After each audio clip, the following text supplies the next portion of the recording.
ڕای بەڕامەی کورکونەکشن سەشەممە 23 مانگە 3 ساڵە 2021 ئومیدوارم دەمێکی خۆش وەلمان بوونە سەر. پۆلیس دەڵێت 10 کەس لە نیوانیان ئەفسەرێکی پۆلیس لە فڕۆشگایەکی سەوزەی فرۆشیدا لە شاری بۆڵدەر لە ئێڵەتی کۆلۆرادۆ کوژراون. ئەفسەرەکە یەکەمین کەس بووە بگاتە شوێنی ڕووداوەکەوە کوژراوە. تەقەکەرەکە دەستگیر کراوە، بەڵام ناسنامی هێشتا ئاشکران نەکراوە و وا چاوەڕوان دەکرێت لێکۆڵێنەوەکان 5 ڕۆژ بخایەنێ. هێرشەکەی ڕۆژی دووشەممە هەر هەفتەیەک پاش کوشتنی 8 کەس دێت لە ئێڵەتی ئەتلەنتا و ئەمە دەبێتە حوتمین کۆمەڵکوژی لە ماوەی ئەم ساڵدا لە ئەمریکا. لەگەڵ زۆرتربوونەوەی ژمارەی کۆچبەران لە سەر سنووری باشووری ئەمریکا، بەڕێوەبەرەتی بایدن لە ژێر فشاردایە بۆ ئەوەی بە خێرایی ڕێباز و ڕێوشێن دابنێ بۆ چارەسەرکردنی بارودۆخەکە بەتایبەت کاتێک کە دێتە سەر مناڵان. پەیامەکە زۆر ڕوونە، مەیەن سنوور داخراوە، سنوور پارێزراوە. ئەوە پەیامی بەڕێوەبەرەتی بایدنە لە کاتێکە ژمارەی کۆچبەران بۆ سنووری باشووری ئەمریکا وا دەبێتە خێراترین ڕەوت لە ماوەی 20 ساڵی ڕابردوودا. بە پێ بەڕێوەبەرەتی بایدن بە ئاماژەدان بە پەتاکە، بەڕێوەبەرەتەکە دەڵێت ئێستا کاتی ئەوە نییە خەڵک بیان. ئەو کەسانی تەمەنیان لەسەرەوەی 18 ساڵە و ساڵتن زۆربەی ئەو خەڵکە پێک دێنن کە لەسەر سنووردانەوە و دەردەکتیان و هەروەها ئەوانەیش بە خانەوادەوە دێن. بەڵام ئەو منداڵانەی بەتەنیا دێن نا. بە گوێرەی راپۆرتەکان هەزاران منداڵی بێسەرپەرست لە ژێر چاودێریدان. بەڕێوەبەرەتی بایدن لە هەوڵی دۆزینەوەی شوێنی نەشتەچێبوونی گونجاودایە بۆیان و دەڵێت دەبێت سیستمی پرۆسەی چارەسەری کۆچ و کۆچبەران کە لەلایەن بەڕێوەبەرەتی ترامپ هەڵوەشێنرایەوە سەر لە نوێ دروست بکاتەوە. ئێمە سیستەمەکە دروست دەکەینەوە لە کاتێکدا چارەسەری پێداویستیەکانی ئەو مناڵە بێتوانایانە دەکەین کە دەگەنە سنوورەکانمان. هەندێک لە یاسادانەرانی کۆماریەکان دەڵێن ئەوە بایدنە کە ئەو بارودۆخی دروست کردووە بە پەیامی تێکەڵاو بۆ کۆتایی هێنان بەوەی پێدەوترێ سیاسەتی ترامپ بەمانەوە لە مەکسیک کە بە پێوەستی دەزانێت پەراخوازانەوەی چاوەڕێ بن بۆ بەڕێوەچوونی دادگاکردنەکانیان. دەڵێن سیاسەتی ترامپ هاندەرێکی بۆ خەڵک لە هێندوراس، گواتیمالا و وڵاتانی تر دروست کرد بۆ ئەوەی ئەو گەشتە ئەنجام بدەن. ئەوە بەتر دەبێت، زۆر بەتر دەبێت. بەهار هاوین زۆر تریش دێن. پەیامەکە دەگەڕێتەوە بۆ ئەوەی ها سەرۆکێکی نوێمان هەیە، وەرە ژوورەوە. ئێمە کراون بۆ بازرگانیکردن لەگەڵ قاچاقچیان. من پێشبینی دەکەم 1 ملیۆن کەس تا کاتی هاوین هەوڵ دەدەن بێنە ئەم وڵاتەوە. مناڵان تەنها بۆ ماوەی 72 کاتژمێر لە ژێر چاودێری دەدەمێنەوە پێش گواستنەوەیان بۆ پەناهگایەک کە بوو وەردە ساڵان دروست کراوە. بەڕێوەبەرەتەکە لە هەفتەی ڕابردوودا 3 دەستگای هەوانەوەی نوێی کردەوە، بەڵام نەیویست کاتێکی دیاریکراو دەستنیشان بکات بۆ هەوانەوەی نوێ کە لە توانایدا بێت لەگەڵ زیادکردنەکاندا سەودا بکات. ڕۆژی هێنی وەزیری دەرەوەی ئەمریکا و ڕابشکاری ئاسایشی نیشتمانی یەکەمین گفتوگۆی ڕوبەڕوویان لەگەڵ گەورە بەرپرسانی چین لە ئەلەسکا بە کۆتایی هێنا. 2 ڕۆژ لە وتیوێژی چڕ و پڕی نێوان ئەمریکا و چین لە ئەلاسکا ڕۆژی هەینی کۆتایی هات. شاندی چین بەبێ هیچ لێدوانێک ڕۆشتن. بوارە سەرێکیەکانی ناکۆچی نێوانیان کە بەردەوامی دەبێت مامەڵەکردنی چینە لەگەڵ گروپی کەمینەی یۆگۆری موسڵمان و ڕەفتارە شەڕئینگێزەکانی چین لە هۆنگ کۆنگ و تبت و هەروەها لە تایوان. مایەی سەرسوڕمان نییە کاتێک ئێمە ئەم مەسەلانەمان خستە ڕوو بەڕوونی و ڕاستەوخۆ وەڵامێکی بەرگریکارانە دراینەوە. سەبارەت بە مەسەلەکانی پەیوەست بە سەروەری ئاسایش و هەروەها بەرژەوەندیە بنەڕەتیەکان چین سازش ناکات سووربوونمان و خواستمان بۆ پارێزگاریکردن لە بەرژەوەندیە بنەڕەتیەکانمان نەگۆڕن.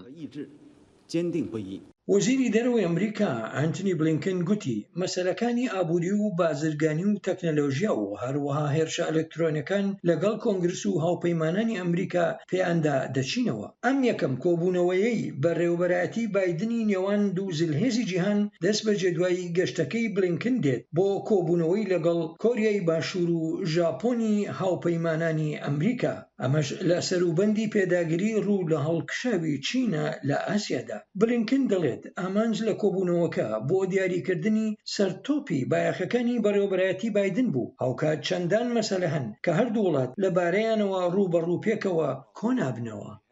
on Iran, on North Korea. لەسەر ئێران، لەسەر کۆریای باکوور، لەسەر ئەفغانستان و کەشوهەوا بەرژەوەندی هاوبەشمان هەن.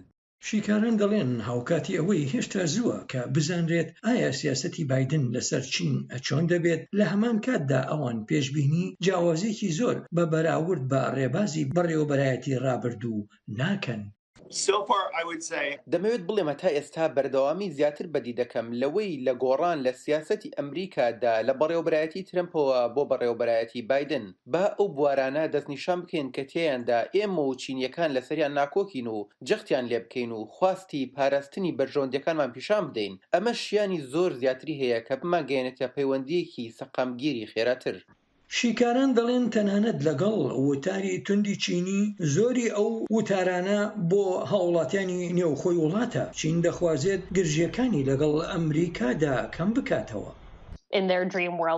لە جیهانی خەونەکانی چیندا ویلایەتە یەکگرتووەکانی ئەمریکا دەستبەرداری خواستی خۆی دەبێت کە ببێتە زلهێزێک لە هەرێمی وقیانوسی هەندی و ئارامدا. من پێم وانەیە ئەوە ڕووبدات. ئەمەش بە تایبەت دوای ئەوەی ژمارەیەک لە شیکاران بە پەیوەندیی خراپی لە نێوان چین و ئەمریکای کاتی بەڕێوەبەرایەتی ترامپ پێناسەی دەکەن. پێشبینی ئەوە دەکرا کە بەڕێوەبەرایەتی بایدن بتوانێت پەیوەندیە خراپەکان لەگەڵ چین بڕەوێنێتەوە، بەڵام ئەوەی بەدیمان کردووە ئەوەیە کە لەم قۆناغەدا پەیوەندیەکان خراپتر بوون. ئەم کۆبوونەوەیە بە تەنها یەکەم هەنگاو و شیکاران دەڵێن ئەمریکا و چین هەنگاو بەرەو پێش دەنێن، بەڵام ئەوە کاتی پێدەچێت بۆ دیاریکردنی پەیوەندیەکانی هەردوو وڵات کە ئایا شێوازی پەیوەندیەکی بەردەوامی نێوان ئەمریکا و چین چۆن دەبێت. دەیان هەزار کەس لە دیاربەکر کۆبوونەوە بۆ پیرۆزکردنی جەژی نەورۆز و شەرمەزارکردنی ئەو سەرکوتکردنانەی کە لە دژی پارتی دموکراتیە گەلان هەدەپە دەکرێت گوایە لە پەیوەندیدا بە چەکدارە کوردەکانەوە و هەڕەشەی هەڵۆشاندنیان لێکراوە.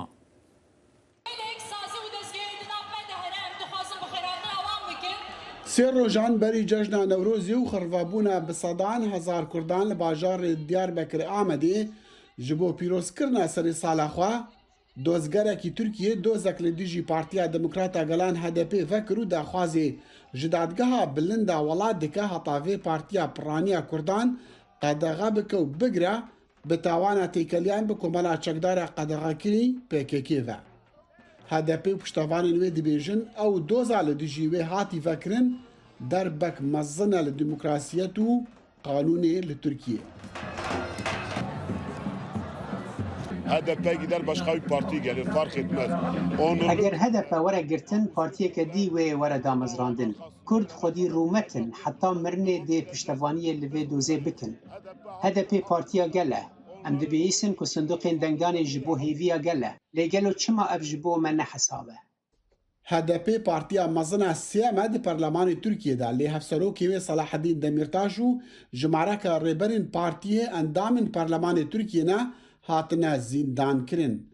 Serokê Tirkiye Recep Tayyip Erdogan dibêje HDP berokê siyasiyê PKK ye.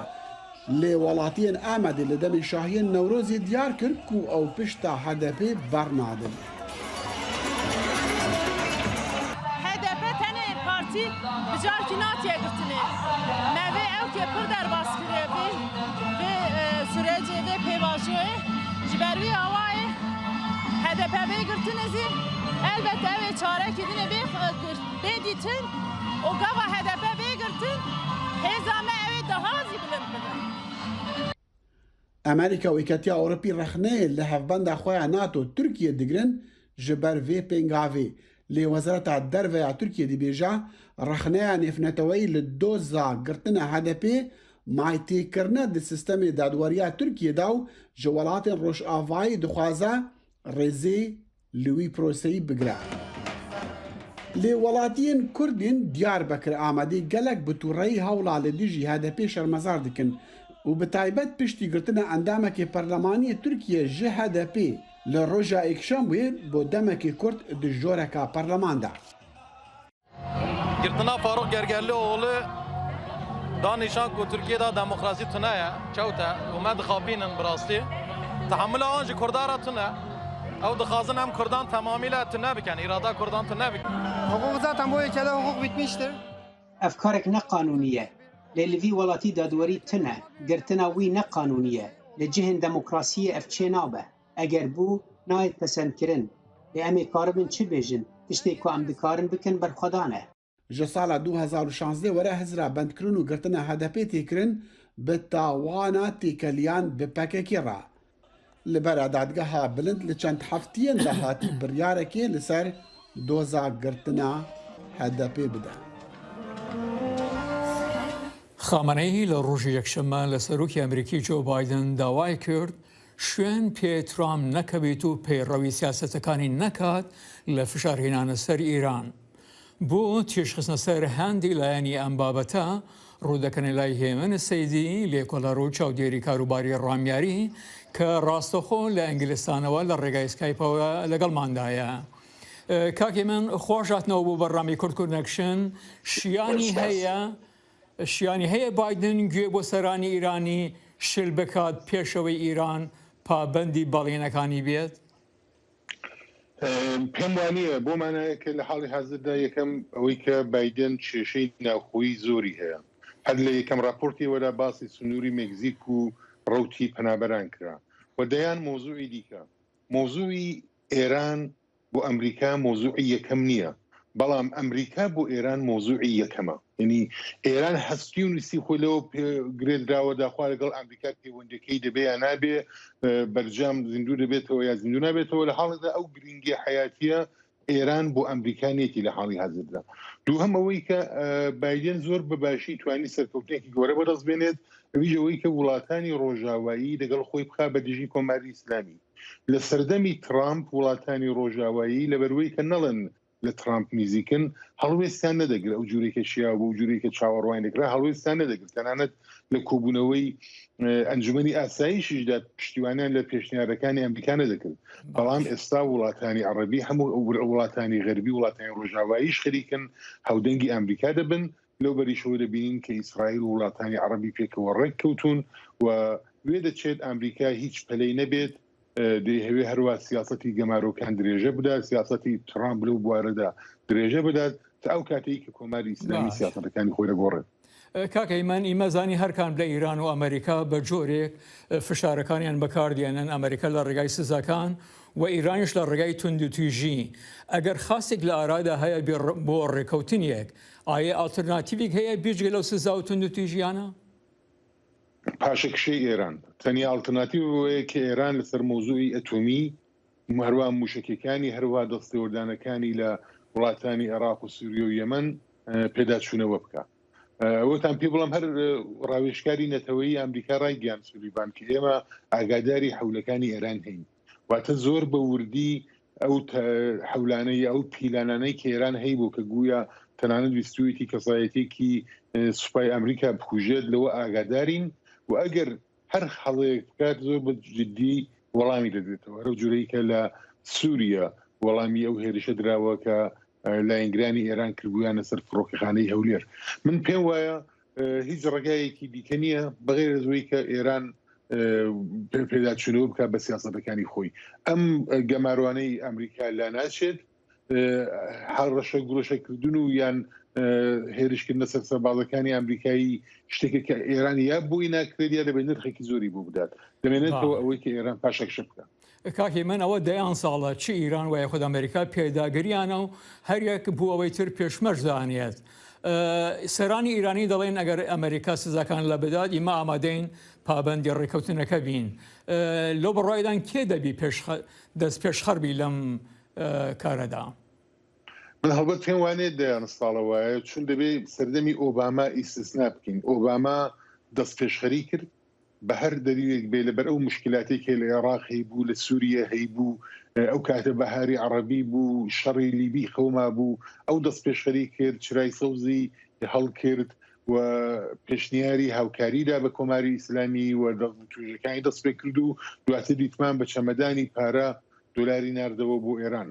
بەڵام ترامپ ئەوەی کە پێچەوانە کرد ڕێگای دوای خۆشی قەپات کرد، واتە بایدن ئێستا ناتوانێت لە ڕێگای ترامپ گەڕێتەوە. زایدن هەنگاوەکانی ترامپ کۆمەڵە کارت و بەرگی بەرەندەیەکی داوەتە بە بایدنی کە پێی خۆشە بایدن کەڵکی لێ وەرگێ.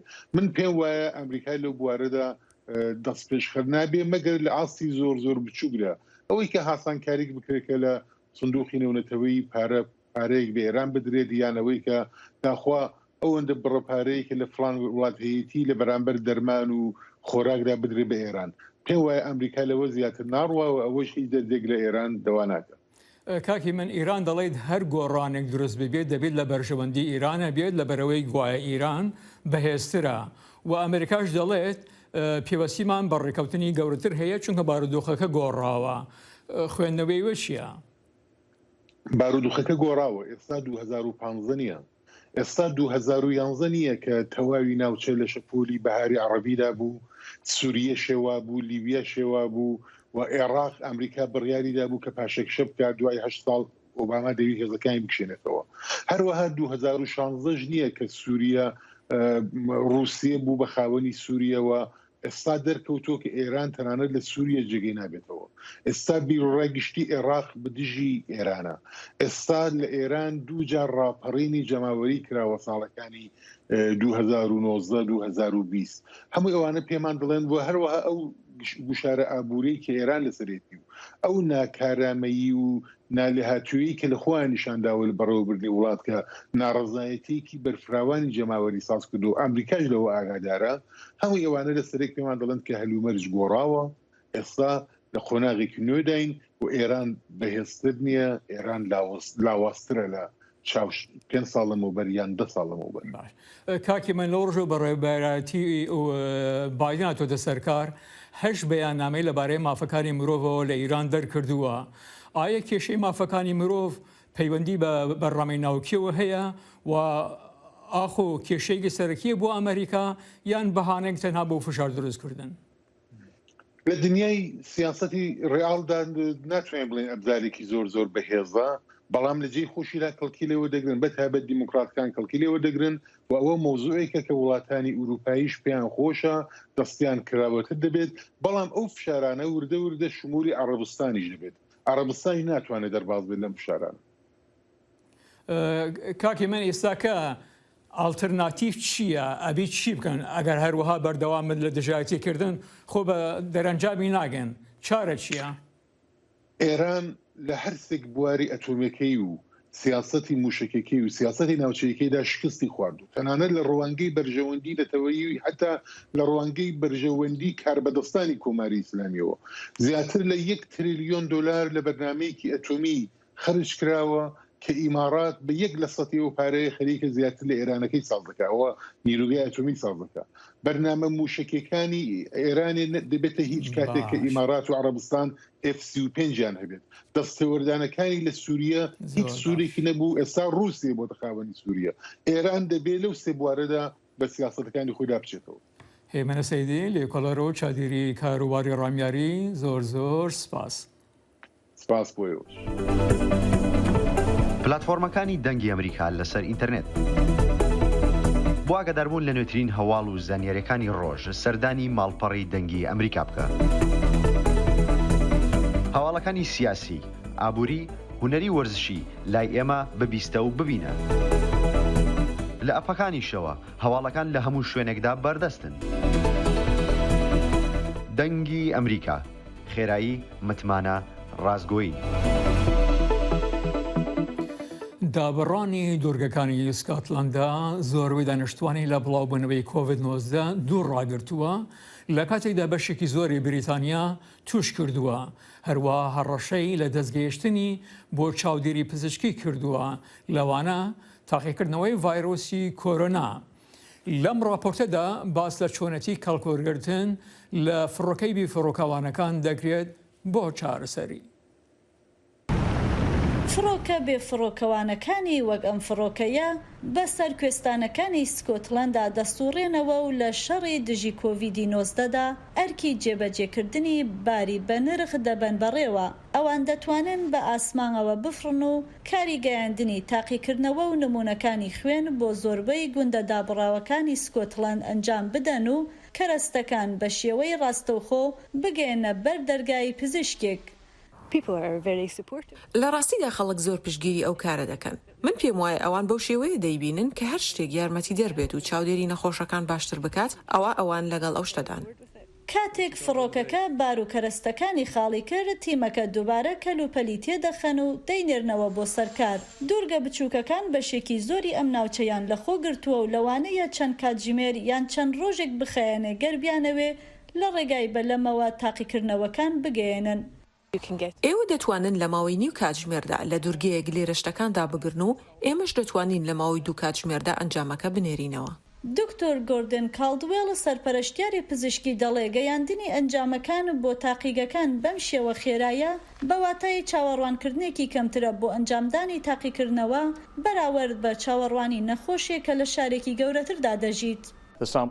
دەکرێت نمونونەکان وەربگیرێن و بنێردرێنەوە بۆ ئەوبەر تەنانەت ئێمە دەتوانین ئەنجامەکانمان پێش گەیشتنی نەخۆشەکە هەبێت.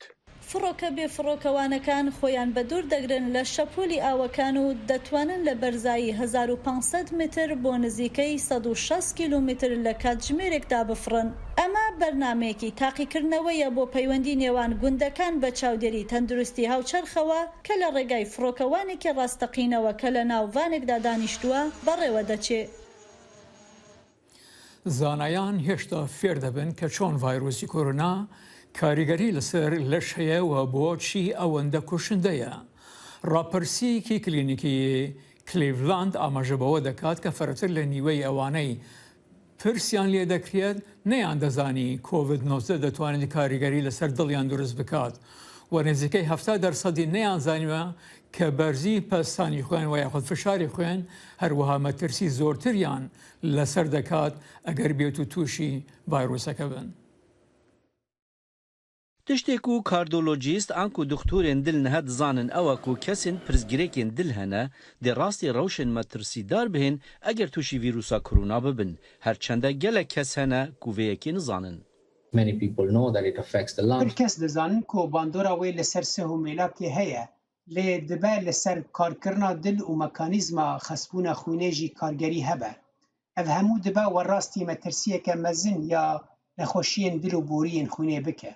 Dibît ku pandemiya Covid ziyanê bigehînîta xwediyê wan kesan yên ku dilê wan saxleme jî heta eger çi nîşanên wê li wan kesan diyar nebin jî.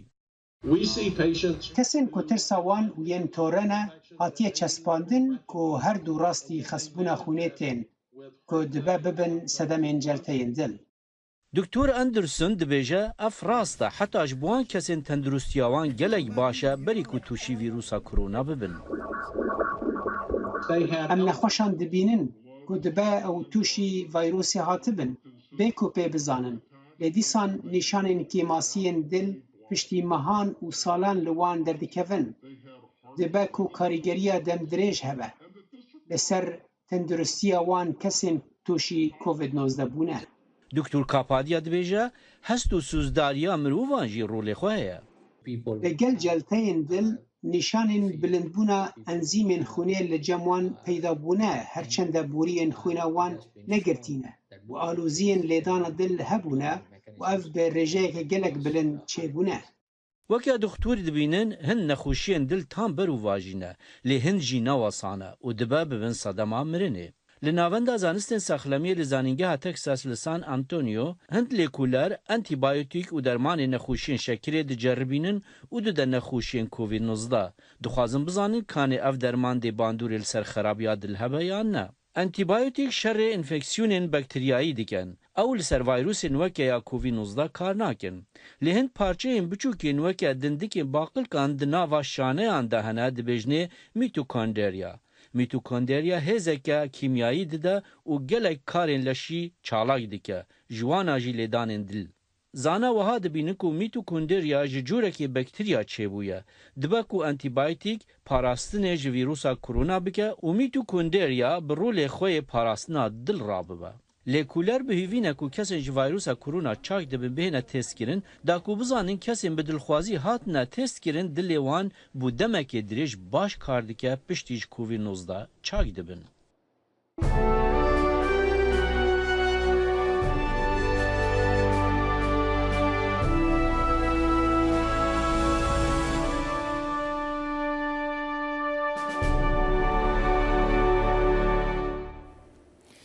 لە نیوترین سەرۆکی ئەفریقاییەوە بگرێتە گەورەترین پۆست لە ئەمریکا تا سەرکردایەتی ڕێکخراوەی بازرگانی جیهانی ژنانی ڕێژپێست لە بوارەجیەکاندا بربەستەکان دەشکێنن و مێژوو دروستەکەن لە کاتێکدا جیهان لە مانگی مارسدا دەستکەوتەکانی ژنان بەرژڕادەگرێت. ساڵێکی مێژووی بووە بۆ ژنانی ڕەشپێست. جێگەری سەرۆکۆماری تانزانیا سامیە سۆڵهۆ هەسان لە 19 مارس بووە یەکەمین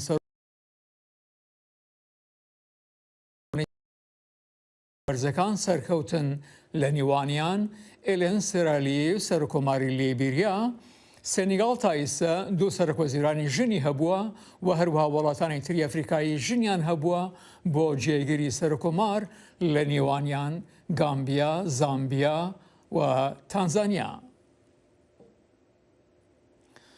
و ئەمساڵ سەرەرای پەتای کۆرۆنا هەنگەکانی جەژی نەورۆز لە سەرانسەری وڵاتدا بەڕێوە چوو، هەر لە ئامەد و وان و دەرسیم و ئەستانبولەوە بگرە تا قامیشلی و کۆبانی و لە هەولێر و سلێمانی و کەرکووک و تا سنە و مەهاباد و کرماشان و ئیلام ئەم ڕۆژە پیرۆزەیان بەرز ڕاگرت. نەورۆزی هەموو لایەکتان پیرۆز، بە هیوای شادی و تەندروستی و سەرفرازی، بە هیوای یەکسانی و دادپەروەری و ئاشتی و ئاسایش. نەوروز پیرۆز.